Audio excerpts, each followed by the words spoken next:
Hi, back again. So let's see what sort of mess the dwarves, the Hobbit, are in now. And they were told not to stray from that path, but they did anyway. Chapter 8, Flies and Spiders, Part 2.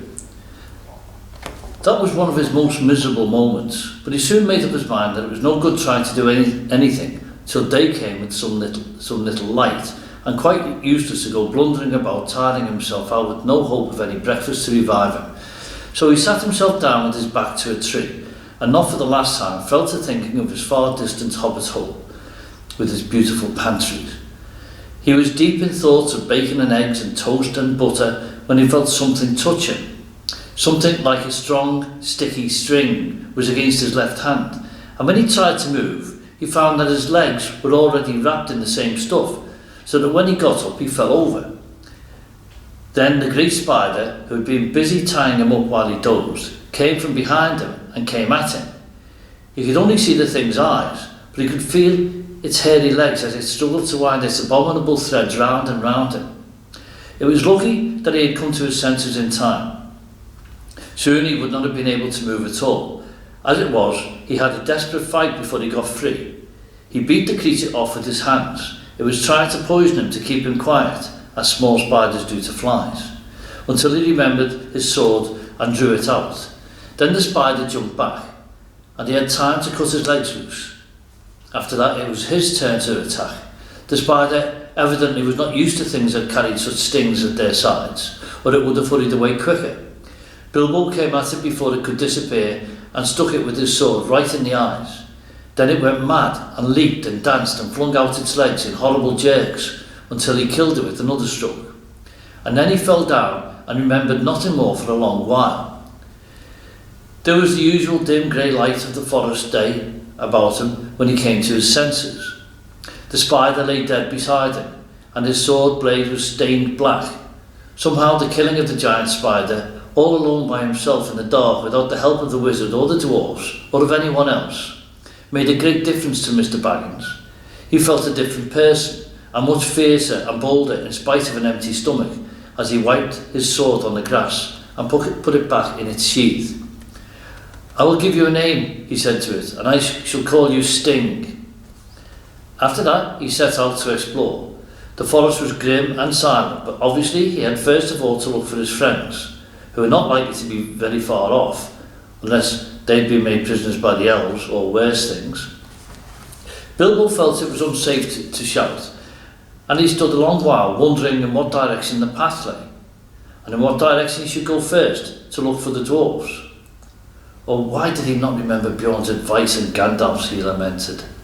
What a mess we're in now. I only wish it was we. It's horrible being all alone. In the end, he made as good a guess as he could at the direction from which the cries for help had come in the night, and by luck, he was born with a good share of it. He guessed more or less right, as you will see. Having made up his mind, he crept along as cleverly as he could. Hobbits are clever at quietness, especially in woods, as I've already told you. Also, Bilbo had slipped on his ring before he started. That is why the spiders neither saw nor heard him coming. He had picked his way stealthily for some distance when he noticed a place of dense black shadow ahead of him. Black, even for that forest, like a patch of midnight that had never been cleared away. As he drew nearer, he saw that it was made by spider webs, one behind and over and tangled with another. Suddenly he saw, too, that there were spiders huge and horrible sitting in the branches above him, and ring or no ring, he trembled with fear lest they should discover him.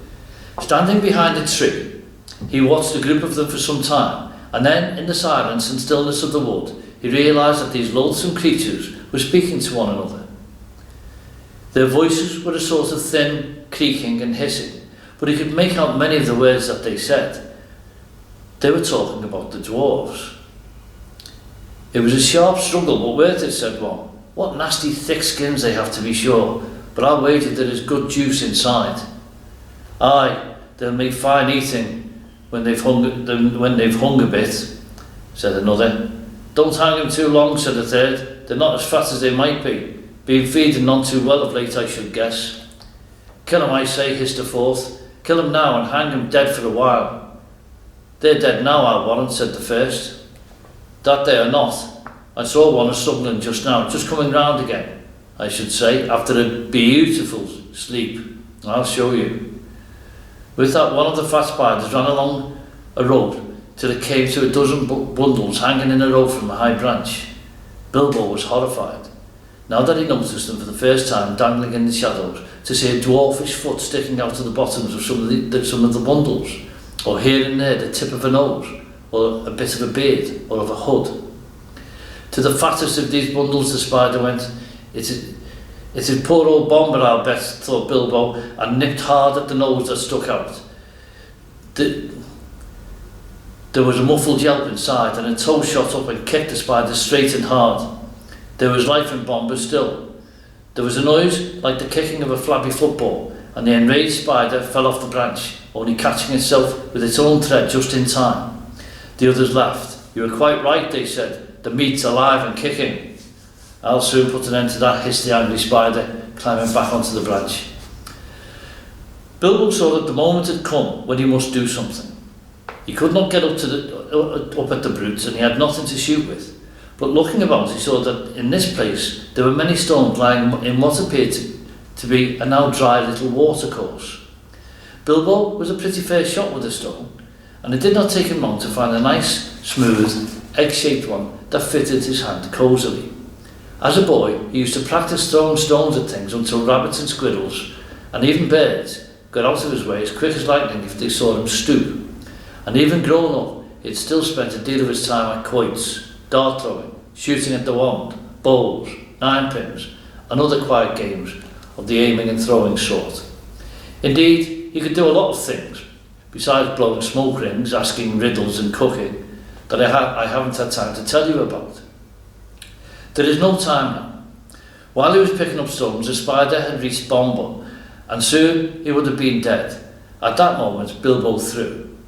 The stone struck the spider plunk on the head, and it dropped senseless off the tree, flopped to the ground, with all its legs curled up.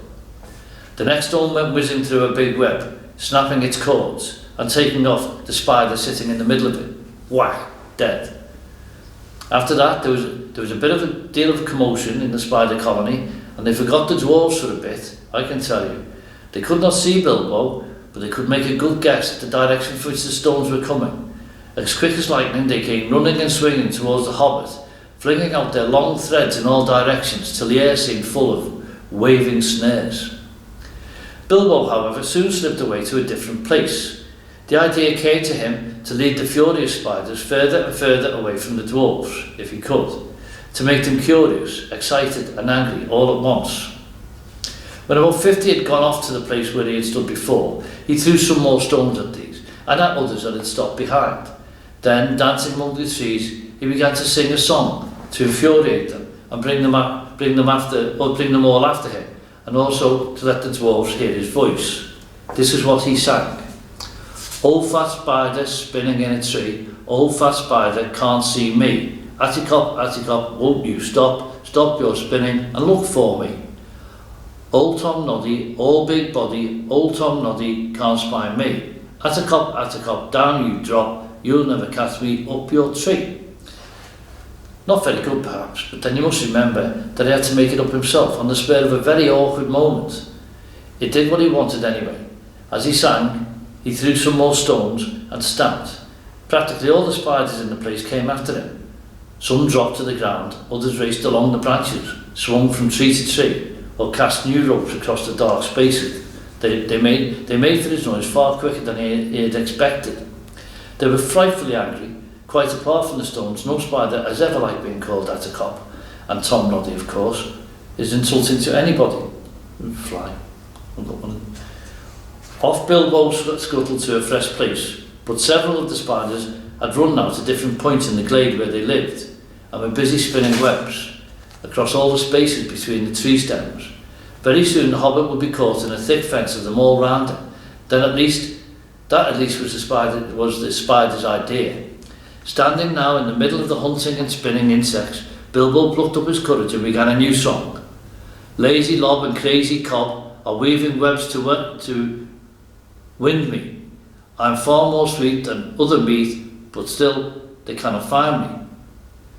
Here am I, naughty little fly, you are fat and lazy. You cannot trap me, though you try, in your cobwebs crazy. Let's do that again. Lazy lob and crazy cob are weaving webs to wind me. I'm far more sweet than other meat, but still they cannot find me. Here am I, naughty little fly, you are fat and lazy. You cannot trap me, though you try, in your cobwebs crazy. With that, he turned and found that the last space between two tall trees had been closed with a web, but luckily not a proper web. Only great strands of double thick spider rope run hastily backwards and forwards from trunk to trunk. Out came his little sword. He slashed the threads to pieces and went off singing. The spiders saw the sword, though I don't suppose they knew what it was, and at once the whole lot of them came hurrying after the Hobbit, along the ground and the branches, hairy legs waving, nippers and snippers snapping, eyes popping, full of froth and rage. They followed him into the forest until Bilbo had gone as far as he dared. Then, quieter than a mouse, he stole back. He had precious little time, he knew, before the spiders were disgusted and came back to their trees, where the dwarfs were hung. In the meanwhile, he had to rescue them. The worst part of the job was getting up on the long branches where the bundles were dangling. I don't suppose he would have managed it if a spider had not luckily left a rope hanging down. With its help, though it stuck to his hand and hurt him, he scrambled up, only to meet an old, slow, wicked, fat-bodied spider who had remained behind to guard the prisoners, and had been busy pinching them to see which was the juiciest to eat. It had thought of starting the feast while the others were away, but Mr. Baggins was in a hurry, and before the spider knew what was happening, it felt his sting and rolled off the branch, dead. Bilbo's next job was to loose a dwarf. What was he to do? If he cut the string which hung him up, the wretched dwarf would tumble thump to the ground and a good way below. Wriggling along the branch, which made all the poor dwarfs dance and dangle like ripe fruit, he reached the first bundle.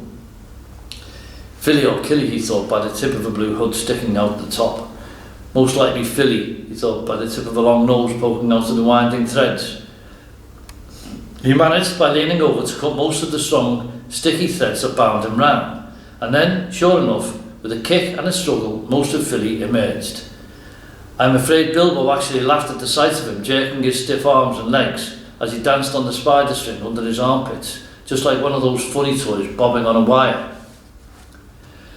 Somehow or other, Philly was got onto the branch, and then he did his best to help the Hobbit, although he was feeling very sick and ill from spider poison. And from hanging most of the night and the next day, wound round and round with only his nose to breathe through, it took him ages to get the beastly stuff out of his eyes and eyebrows, and as for his beard, he had to cut most of it off. Well, between them, they started to haul up first one dwarf and then another and slash them free. None of them were better off than Philly, and some of them were worse. Some had hardly been able to breathe at all. Long noses are sometimes useful, you see, and some had been more poisoned. In this way, they rescued Killy, Biffa, Boffa, Dorry and Norrie. Poor old Bombo was so exhausted, he was the fattest and had been constantly pinched and poked, that he just rolled off the branch and fell plop onto the ground. Fortunately, onto leaves and lay there. But there were still 5 dwarfs hanging at the end of the branch when the spiders began to come back, more full of rage than ever.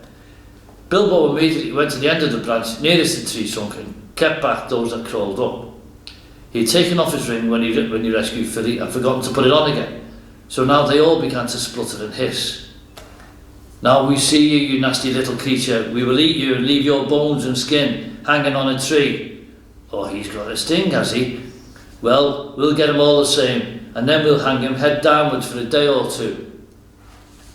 While this was going on, the other dwarfs were working at the rest of the captives and cutting at the threads with their knives.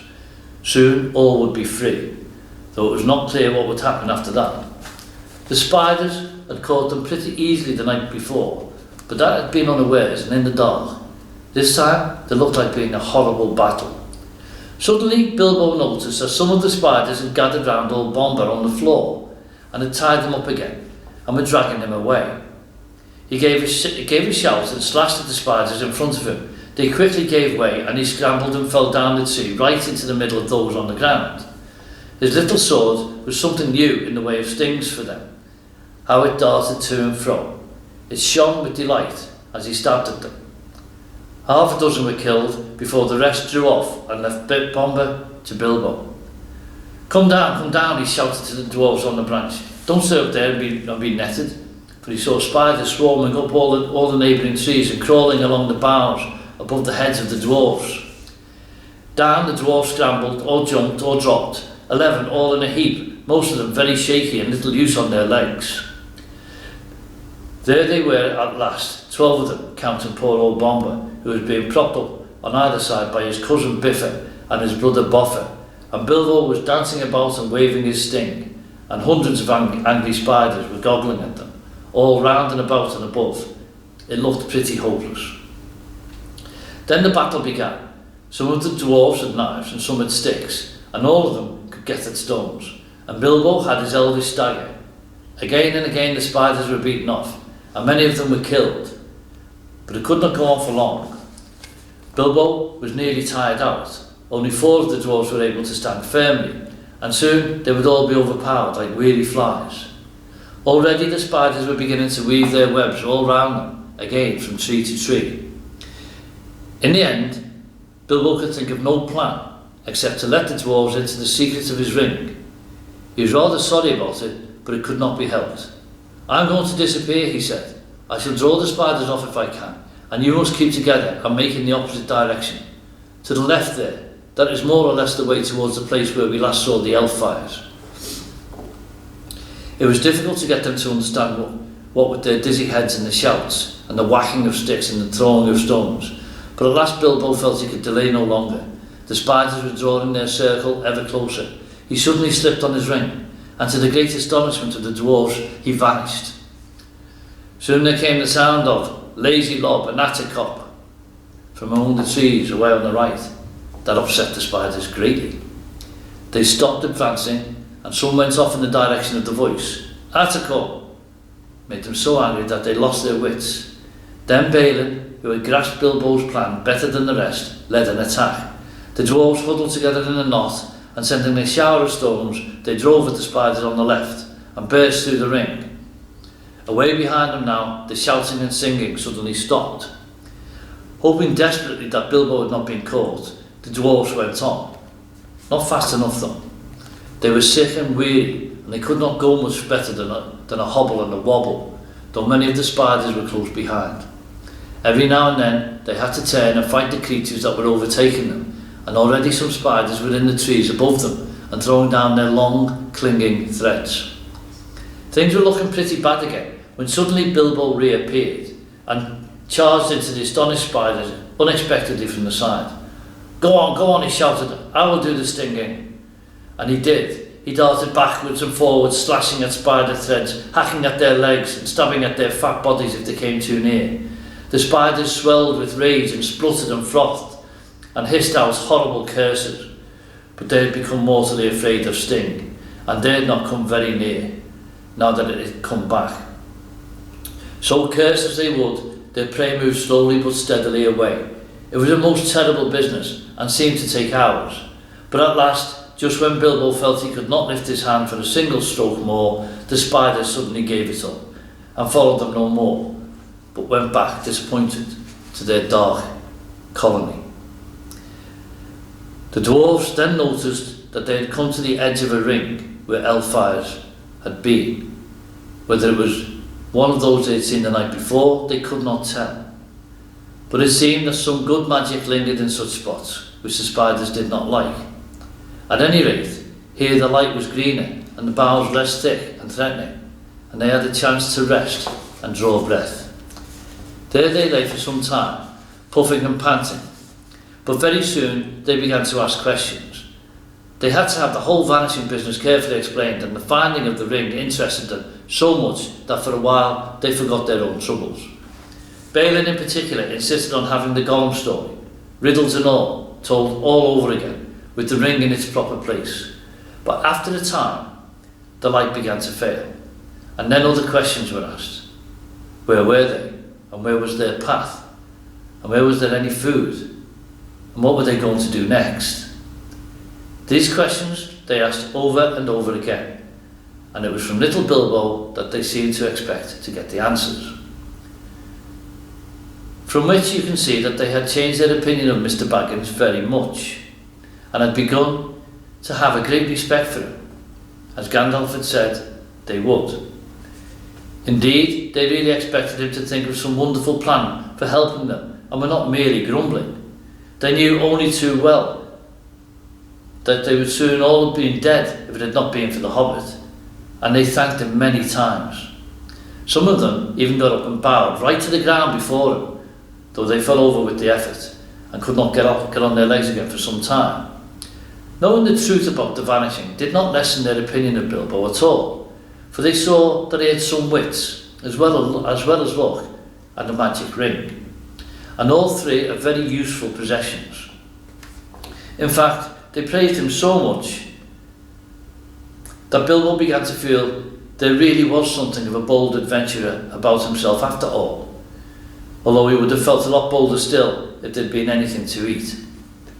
But there was nothing at all, and none of them were fit to go and look for anything, or to search for the lost path.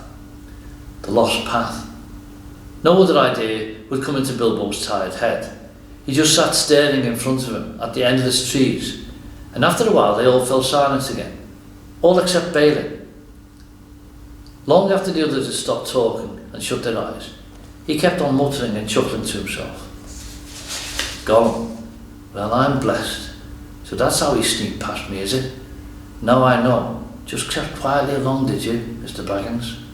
Buttons all over the doorstep, good old Bilbo, Bilbo, Bilbo, Bo, and then he fell asleep. And there was complete silence for a long while. All of a sudden, Dwalin opened an eye and looked round at them. Where is Thorin? He asked. It was a terrible shock. Of course, there were only 13 of them, 12 dwarfs and the Hobbit. Where indeed was Thorin? They wondered what evil fate had befallen him, magic or dark monsters, and shuddered as they lay lost in the forest. There they dropped off one by one into uncomfortable sleep, full of horrible dreams, as evening wore to black night. And there we must leave them for the present too, sick and weary to set guards or to take turns at watching. Thorin had been caught much faster than they had. You remember Bilbo falling like a log into sleep as he stepped into a circle of light? The next time it had been Thorin who stepped forward, and as the lights went out, he fell like a stone enchanted. All the noise of the dwarves lost in the night, their cries as the spiders caught them and bound them, and all the sounds of the battle the next day had passed over him unheard. Then the wood elves had come to him and bound him and carried him away. The feasting people were wood elves, of course. These are not wicked folk. If they have a fault, it is distrust of strangers, though their magic was strong. Even in those days, they were wary. They differed from the high elves of the west and were more dangerous and less wise. For most of them, together with their scattered relations in the hills and mountains, were descended from the ancient tribes that never went to Fairy in the west. There, the light elves and the deep elves and the sea elves went and lived for ages, and grew fairer and wiser and more learned, and invented their magic and their cunning craft in the making of beautiful and marvellous things, before some came back into the wide world. In the wide world, the wood elves lingered in the twilight of our sun and moon, but loved best the stars, and they wandered in the great forests that grew tall in lands that are now lost. They dwelt most often by the edges of the woods, from which they could escape at times to hunt, or to ride and run over the open lands by moonlight or starlight. And after the coming of men, they took ever more and more to the gloaming and the dusk. Still, elves they were and remain, and that is good people. In a great cave some miles within the edge of Mirkwood on its eastern side, there lived at this time their greatest king. Before his huge doors of stone, a river ran out of the heights of the forest and flowed on and out into the marshes at the feet of the high woodlands. This great cave, from which countless smaller ones opened out on every side, wound far underground and had many passages and wide halls, but it was lighter and more wholesome than any goblin dwelling, and neither so deep nor so dangerous. In fact, the subjects of the king mostly lived and hunted in the open woods, and had houses or huts on the ground and in the branches. The beeches were their favourite trees.